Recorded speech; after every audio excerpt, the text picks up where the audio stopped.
Este es un mensaje del pastor John MacArthur, traducido y predicado en español para el mundo de habla hispana. Una de las preguntas que con más frecuencia me hace la gente, y varias personas me han sugerido que la responda, es la siguiente: ¿cómo puedo conocer la voluntad de Dios para mi vida?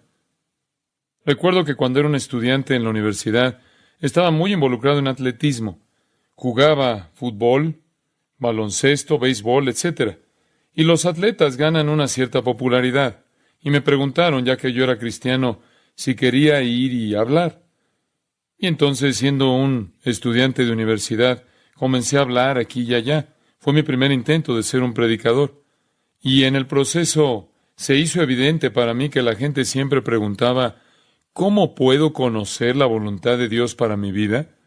Y así es que empecé desde muy temprano a estudiar el tema y a tratar de discernir el patrón de las Escrituras para conocer la voluntad de Dios. Desde el principio de mi predicación, fue una especie de elemento sustancial del contenido de lo que yo hablaría con los grupos de los jóvenes, algo que hacía con mucha regularidad. Durante varios años, probablemente casi 3, prediqué de 30 a 40 veces por mes en todo el país a grupos de jóvenes. Y uno de los temas principales que siempre pedían que tocara era conocer la voluntad de Dios.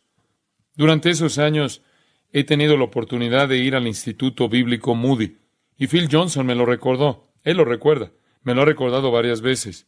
Él era un alumno ahí cuando fui a hablar. Era un estudiante allí. Y le dijo a alguien, tal vez a Darlene, ellos no estaban casados en ese entonces: he oído que viene un tipo llamado MacArthur. ¿De qué va a hablar? Y yo les había dicho que iba a hablar de la voluntad de Dios. Y Phil dijo, ¿no sabe que todos los que vienen aquí hablan de la voluntad de Dios? Eso es todo lo que oímos en la capilla. ¿Qué le hace pensar que puede decir algo que ya no se haya dicho? Bueno, yo no sabía que todo el mundo hablaba de eso, y no sabía que era un tema pertinente. Y Phil dijo que él, a pesar del hecho de que no me quería escuchar y no quería oír otro mensaje acerca de la voluntad de Dios, quería sentarse junto a Darlene. Así que, como consecuencia de ese motivo malintencionado, se presentó en la capilla y me ha recordado que prediqué sobre la voluntad de Dios. Y me ha recordado que prediqué sobre la voluntad de Dios. Yo no sé cómo impactó a los demás, pero Phil me ha estado siguiendo desde entonces, por lo que creo que era la voluntad de Dios que escuchara ese mensaje ese día. Uno nunca sabe dónde la voluntad de Dios lo pueda llevar. Es una pregunta constante. Los jóvenes la hacen, y no solo los jóvenes, sino que se pide repetidamente a lo largo de nuestra experiencia cristiana. ¿Dónde puedo ir a la escuela? ¿Con quién me caso? ¿Cuál es mi carrera? ¿Tomo este trabajo, aquel, esta oportunidad, aquella? ¿Debo comprar esto, vender aquello? ¿Hago esto con mis hijos? ¿Pongo a los niños en una escuela cristiana? La gente toma un sinfín de decisiones a lo largo de sus vidas. Me refiero no solo a las grandes decisiones, aquellas cosas rutinarias que enfrentamos día tras día. Y la pregunta es importante. ¿Cómo puedo saber lo que Dios quiere que yo haga? Hay una confusión general acerca de esto. Algunas personas piensan que Dios es de alguna manera renuente a hacernos dar a conocer su voluntad, que le agrada ocultarla. Y así pasamos por la vida como si estuviéramos en una lotería divina, esperando que podamos obtener el número acertado, y puede que no. Y Dios de alguna manera se siente contento de que esto está limitado a solo unos pocos elegidos. Eso está muy lejos de la verdad. Hay otras personas que piensan que la voluntad de Dios es una especie de experiencia casi trascendental. Están corriendo por la calle bajo la lluvia, se resbalan en el pavimento, se caen y en el piso hay un mapa de la India, y esto constituye el llamado divino, y corren a anotarse para hacer algún tipo de trabajo misionero. Hay otros que están esperando una voz. Están esperando algún tipo de voz interior, algún tipo de voz exterior ordenándoles hacer algo. Esto es muy, muy común. Esta semana recibí un correo electrónico interesante. Un lindo gesto. Alguien había proporcionado generosamente un ejemplar de la Biblia de Estudio MacArthur a todos los miembros de la Suprema Corte de los Estados Unidos. Un gesto maravilloso, y yo estaba agradecido por ello.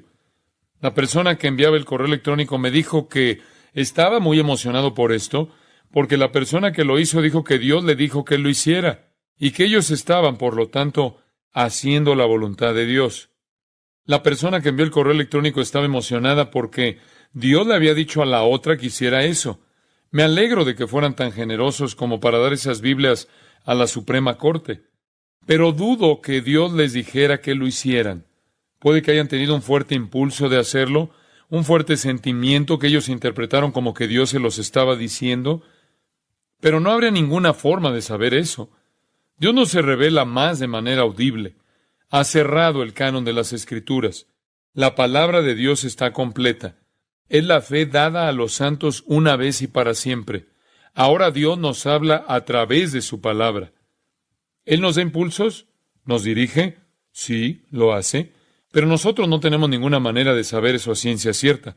Yo no tengo una luz roja en la cabeza, como dije hace un tiempo, que se enciende cuando se trata de Dios y se apaga cuando soy yo.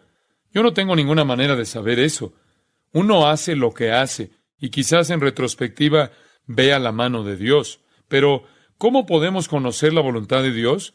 Nosotros no podemos oír voces en nuestras cabezas. No podemos saber que esos impulsos que sentimos es Dios que nos está moviendo.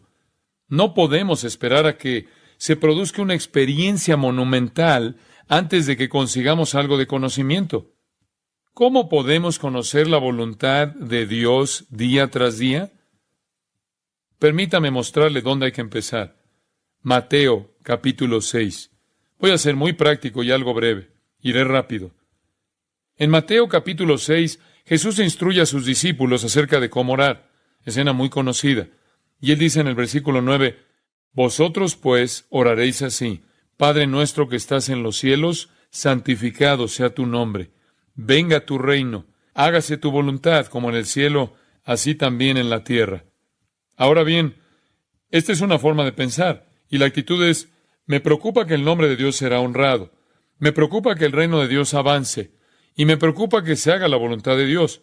Así que si quiere conocer la voluntad de Dios, este es el lugar donde debe empezar.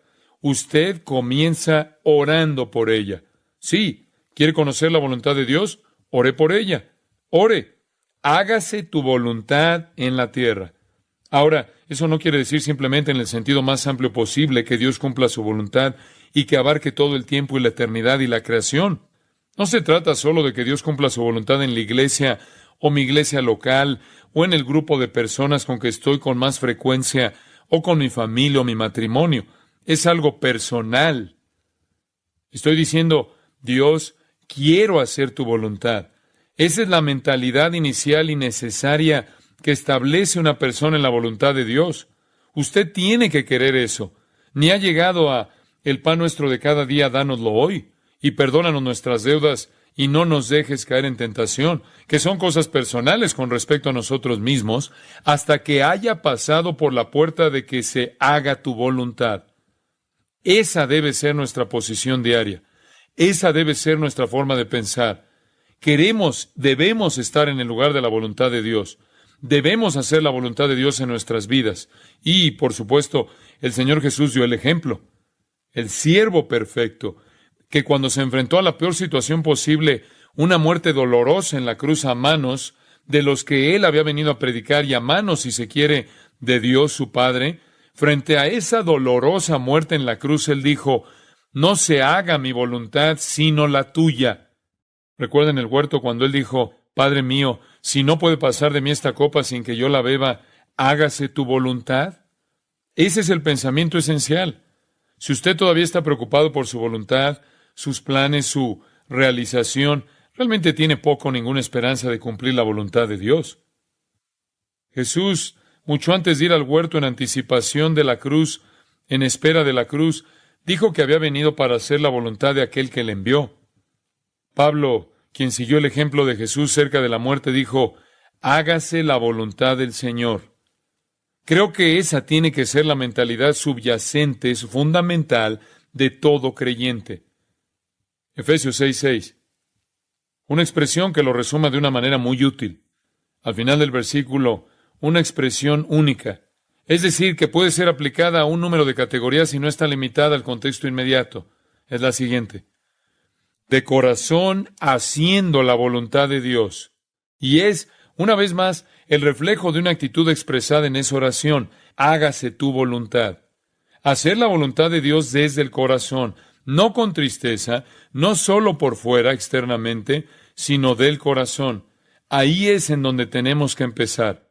Así que si quiere conocer la voluntad de Dios para su vida, entonces usted tiene que querer la voluntad de Dios por encima de todo, sea lo que fuera que la misma pueda hacer.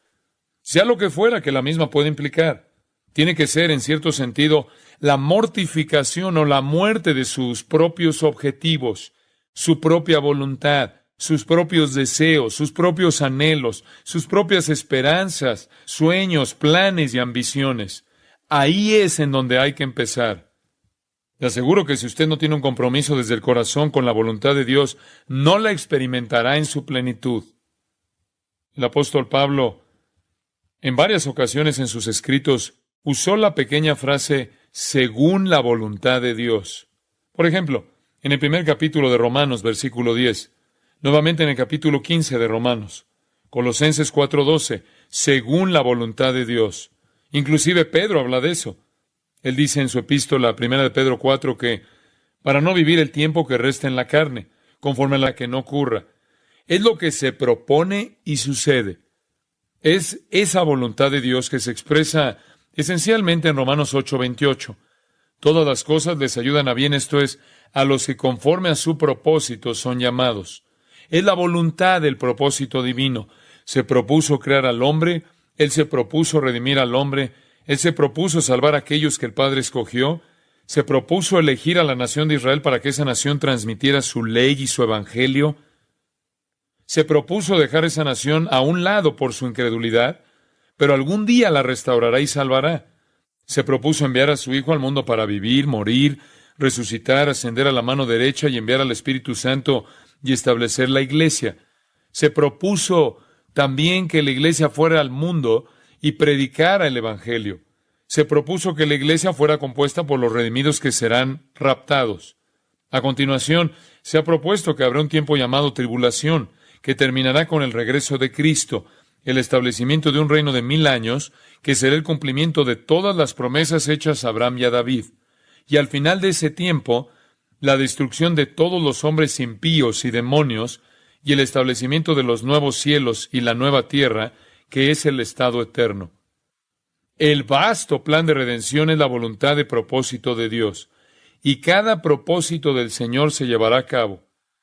Para mostrarlo de nuevo, vale la pena examinar brevemente Efesios 1:9, dándonos a conocer el misterio de su voluntad.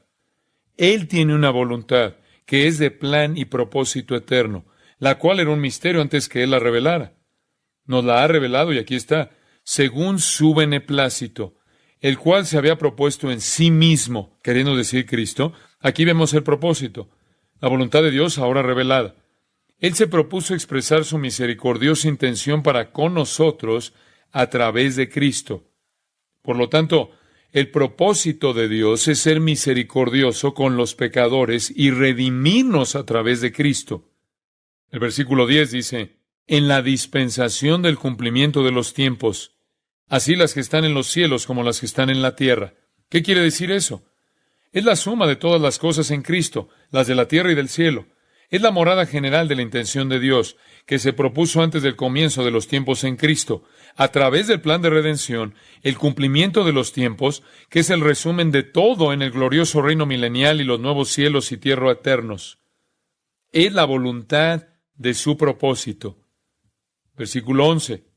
En él asimismo tuvimos herencia, habiendo sido predestinados conforme al propósito del que hace todas las cosas según el designio de su voluntad. Al principio, Él planificó que recibiríamos una herencia al final.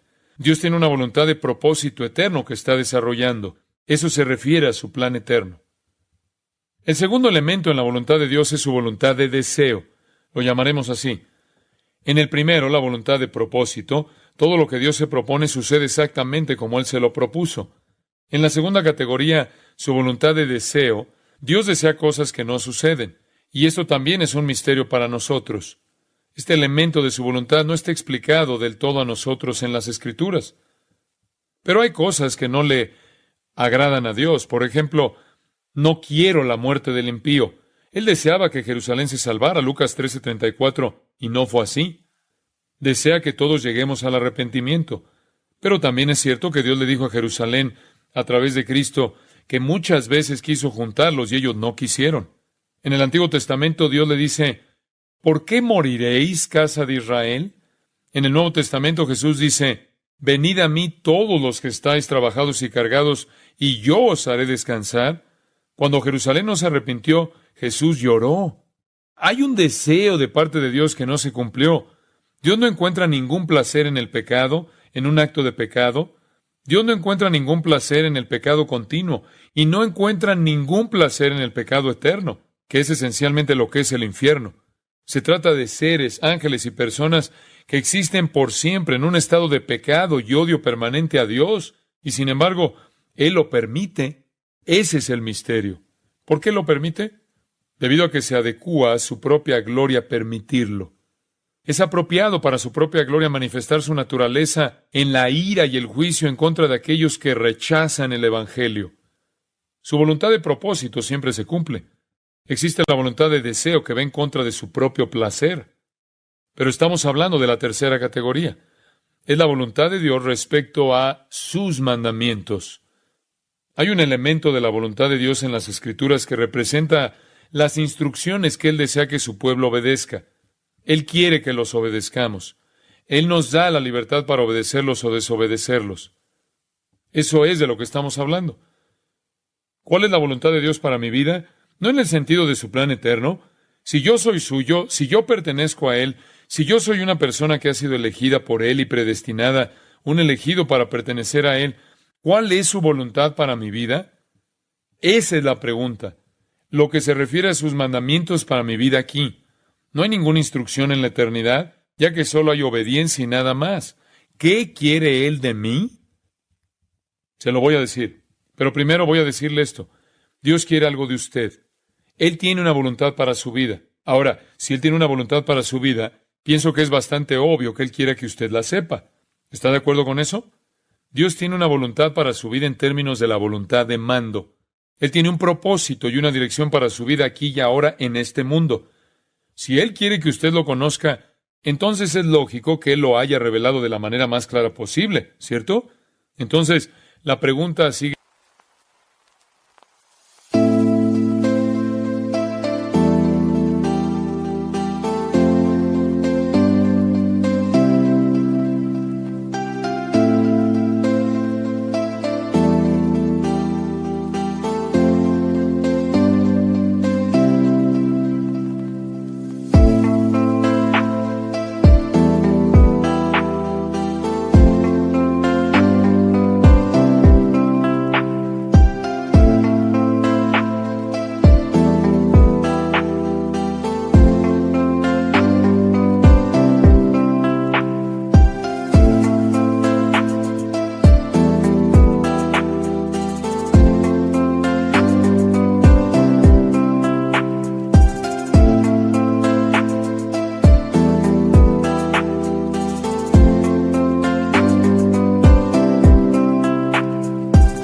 Siendo, ¿dónde buscar para encontrarlo?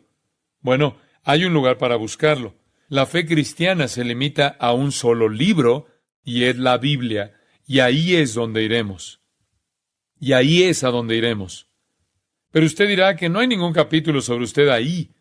No hay capítulo en el que diga con quién se supone que debe casarse, o dónde debe ir, o qué se supone que debe hacer y demás. Oh, sí, usted se sorprenderá. Usted está aquí. Yo le mostraré. En primer lugar, la pregunta indispensable es, ¿Dios ha revelado su voluntad en las Escrituras? La respuesta, sí. Entonces, si Él ha revelado su voluntad en las Escrituras y usted no está haciendo su voluntad revelada en ella, ¿qué le da el derecho a pensar que usted puede exigir de Él su voluntad que no está revelada aquí? Básicamente, esa es la cuestión. En resumen, usted no tiene ninguna esperanza de conocer su voluntad para con usted que no esté revelada, a menos de que usted esté obedeciendo su voluntad que está revelada. Así que vamos a empezar por ahí. Veamos algunos de estos pasajes para observar este esquema. Está en la Biblia de Estudio MacArthur. Espero que sea útil. Tomemos la primera cosa que sabemos que es la voluntad de Dios. La voluntad de Dios es que usted sea salvo. La voluntad de Dios expresada en 2 de Pedro capítulo 3, versículo 9. Y quiero detallarle un poco ese pasaje. Aquí se expresa la voluntad de Dios para con los que le pertenecen. Versículo 9. El Señor no retarda su promesa, según algunos la tienen por tardanza, sino que es paciente para con nosotros, no queriendo que ninguno perezca, sino que todos procedan al arrepentimiento. Dios no quiere que usted perezca, sino que proceda al arrepentimiento. Dios quiere que usted se salve. Ahora, este es un versículo muy interesante. Vamos a verlo brevemente. El contexto es el juicio. Mire el versículo 7. Habla de los cielos y de la tierra. Pero los cielos y la tierra que existen ahora están reservados por la misma palabra, guardados para el fuego en el día del juicio y de la perdición de los hombres impíos. Y en el versículo 10, pero el día del Señor vendrá como ladrón en la noche, en el cual los cielos pasarán con gran estruendo, y los elementos ardiendo serán deshechos, y la tierra y las obras que en ella hay serán quemadas.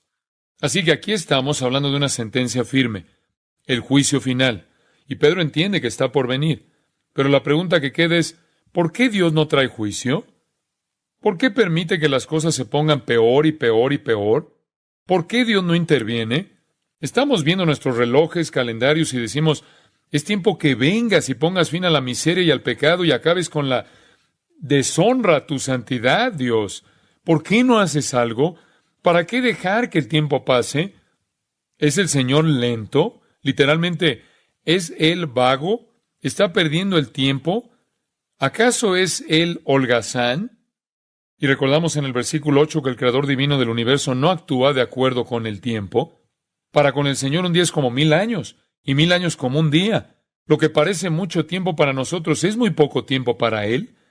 Así que Él no opera de acuerdo con nuestro calendario, nuestros relojes. Manténganlo en mente. El hecho de que Dios no haya cumplido la promesa de juicio, el hecho de que Él no haya venido y destruido el universo, es porque Él es paciente para con nosotros. Y eso es porque Él no quiere que ninguno de los suyos se pierda, sino que espera hasta que todos los que han sido elegidos vengan al arrepentimiento. Así que la razón por la que Dios no ha acabado con el mundo, el motivo por el que no ha venido con poder destructivo, se debe a que aún no todos los suyos han sido salvados. La voluntad de Dios es que los pecadores sean salvos, y el que prometió es fiel. Él cumplirá su promesa de juicio, pero Él espera pacientemente hasta que todos los que son suyos se arrepientan y puedan ser salvos. La demora no es porque Él está siendo flojo, es porque Él espera pacientemente para que los suyos sean salvos. Es la voluntad de Dios que usted sea salvo.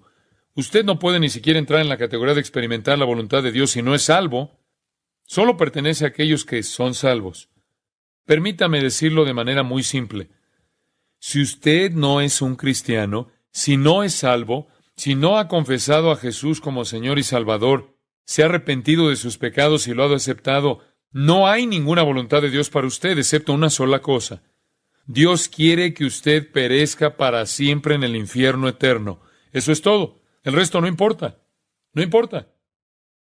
Así que si usted no ha sido salvado, no pregunte, ¿qué quieres de mi vida? Si usted no va a tener fe en Jesucristo, ni siquiera es capaz de conocer o experimentar la voluntad de Dios que tiene para aquellos que son salvos. Observe 1 Timoteo 2:4. El versículo 3 presenta a Dios como el Salvador. Dios nuestro Salvador, el cual quiere que todos los hombres sean salvos y vengan al conocimiento de la verdad. Esto es, todos los que son suyos. Todos aquellos a quienes Él ha escogido, todos aquellos a quienes Él ha decretado propuesto que sean salvos. Dios desea que todos vengan a Él. Como ya he dicho, a Dios no le place la muerte de los impíos, Él no le agrada la muerte de los impíos, Él odia el pecado, odia su consecuencia. Él no desea que la gente permanezca impía por siempre en el odio eterno a Él, en odio eterno a Él y en el infierno. Sin embargo, Él permite que suceda. Él soporta, dice Romanos, vasos de ira preparados para destrucción, pero Él esperará para cumplir su deseo de que los suyos lleguen al conocimiento de la verdad y se salven. Solo aquellas personas que son salvas, solamente aquellas personas que aceptan al Salvador, solo las personas que hacen la voluntad del Padre, en las palabras de Mateo 2 y Marcos capítulo 3. Solo aquellos que hacen la voluntad del Padre creyendo en el Hijo tienen la capacidad de conocer la voluntad de Dios. Los que hacen la voluntad de Dios al creer en el Hijo, confesando al Hijo, de acuerdo con 1 de Juan 2:17, tienen vida eterna. Así que ese es el primer elemento de la voluntad de Dios. ¿Quiere saber la voluntad de Dios? ¿Quiere conocerla? Entonces sea salvo. Confiese a Cristo como Señor y Salvador. Efesios 5. El segundo punto de la voluntad de Dios. La voluntad de Dios revelada. Luego, veremos la que no está revelada y se aplica específicamente a usted. Efesios 5. No seáis insensatos. Otra palabra para necio. No seáis insensatos, sino entendidos de cuál sea la voluntad del Señor. Por lo tanto, si usted no entiende la voluntad de Dios, usted es un necio.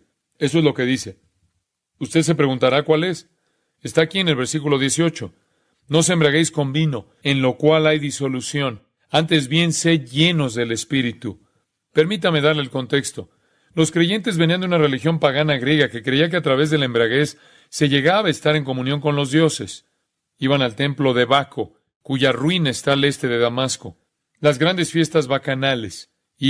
Se relacionaban con las sacerdotisas en orgías sexuales. Comían ávidamente celebrando a Baco, el dios de la embriaguez.